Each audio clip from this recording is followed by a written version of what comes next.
We love talking about music on arrow.net, ARROE.net. We are unplugged and totally uncut with Steve Binder. Good morning. How are you? Absolutely. Thank you for inviting me. Oh my God, yes. You are carrying the torch forward. You are sharing a gift with the millennials as well as Generation Z, because I think this is the closest we've ever been to Elvis Presley inside this book.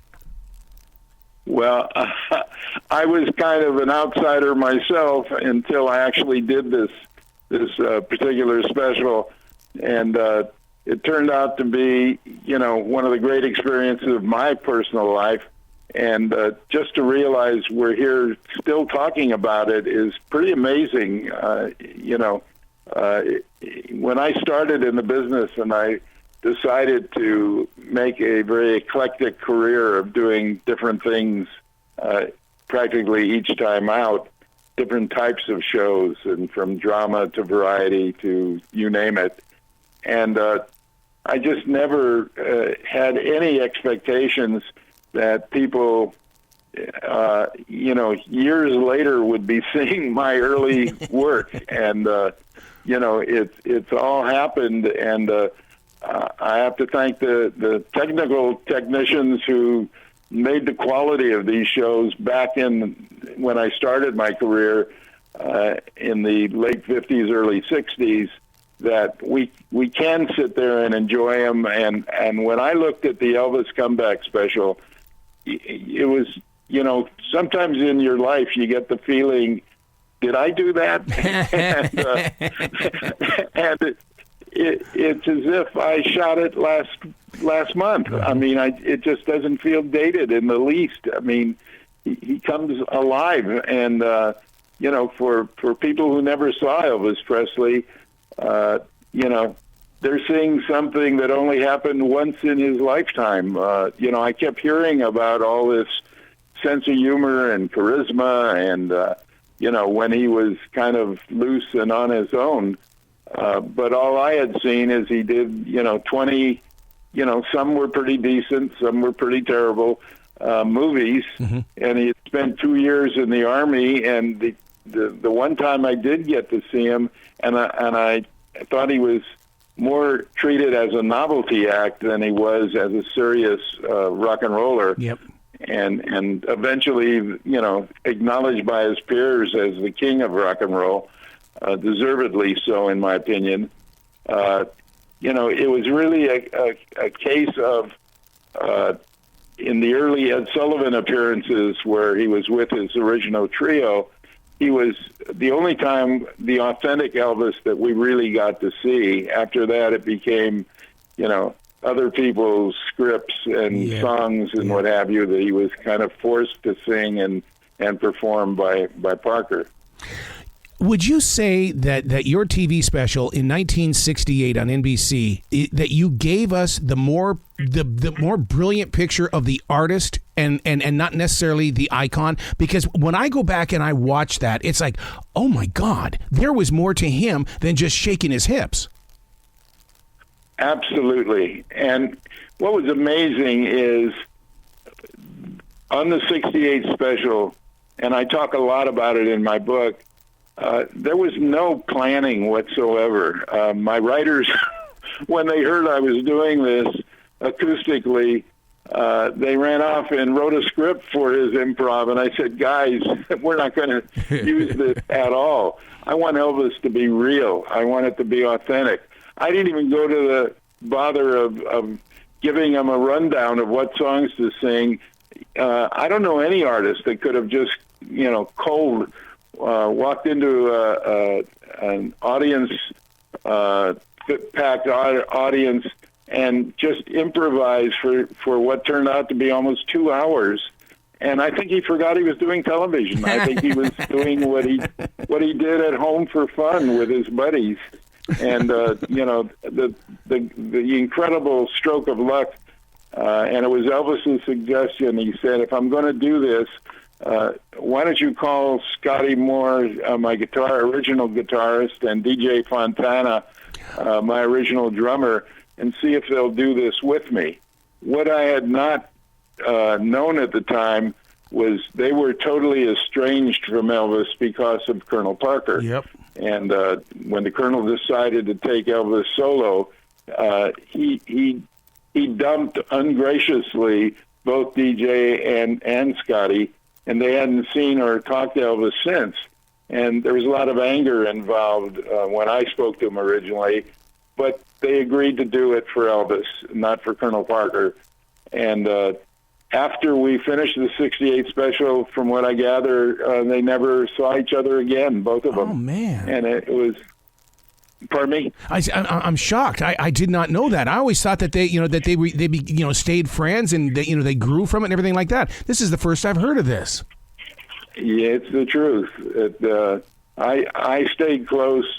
Scotty was very ill soon after the 68 special, but DJ and his wife and my wife and myself became very close and saw each other, on several occasions after that. And, that's where I got all my information from, but it was first person and it wasn't rumor. It's like the 68 special. I mean, there have been, since we did it, I almost guarantee you there have been over 100 books written on the 68 special. And now this great new movie is coming out with Baz Luhrmann. Yep. That I'm very excited about. It'll be... actually, it's on its way to Cannes Film Festival right now to be debuted, and then it will be in theaters, I think, on the 22nd of May. And, so the timing of bringing back the 68 special couldn't be better. And it also,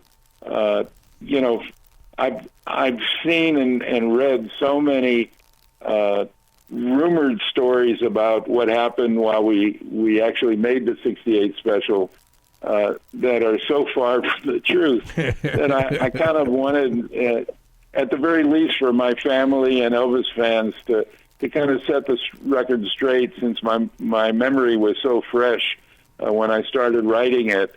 I didn't have to refer to references or do much research. It was all still fresh in my mind. And so I wanted to express exactly what went on behind the scenes. And I find it fascinating, so I'm hoping the readers find it even more fascinating than I do. One of the things that I'm here in the South, so I know what the confidence and the courage is of a true Southern gentleman and stuff like that. And I think that's what I picked up not only inside the book, but also during the comeback of 68, was that Elvis got to show off his Southernism. He got to show off his charm. He got to show off who he was as a real person.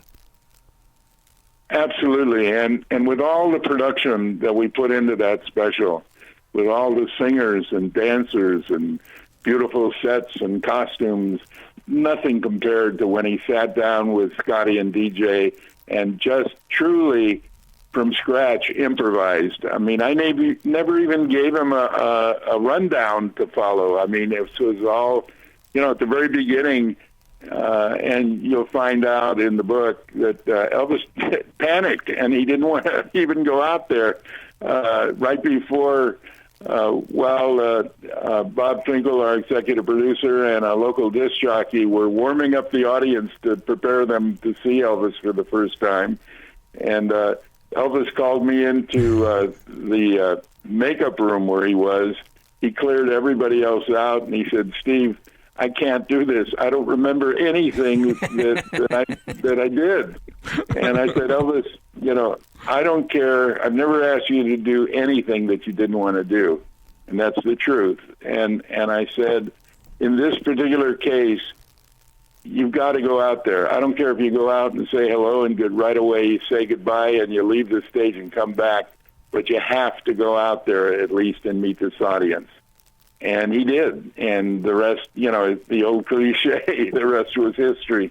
And it was almost like, at the end of 2 hours of improvising, it was that old vaudeville joke where you get the hook, this long hook where they drag people off the stage. And so he deserved every accolade that he's been given, both when he was on this earth with us and after he passed. It's as if he never passed. He's still there. True. There are only a few people in life in my lifetime at least, who are that iconic, like Marilyn Monroe or James Dean.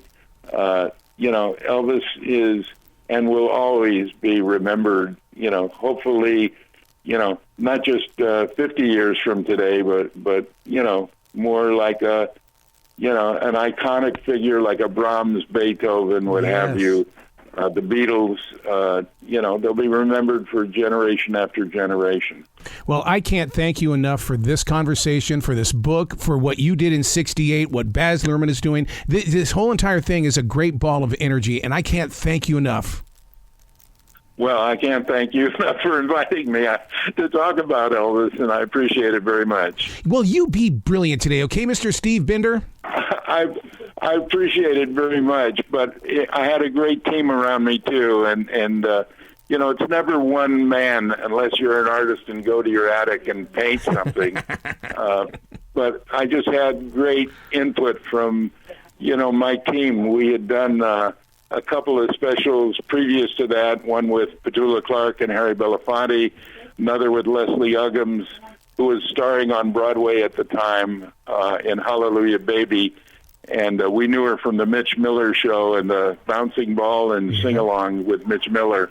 But it was just a great honor for me. And as I said at the very beginning, it was meant to be. I mean, there were so many easy ways that it could never have happened that I would have been, even introduced to Elvis, let alone working with him the way we did. Absolutely. Well, you have yourself a great day today, sir. Thank you very much. And again, I appreciate being invited to your show, and, it was a great pleasure for me.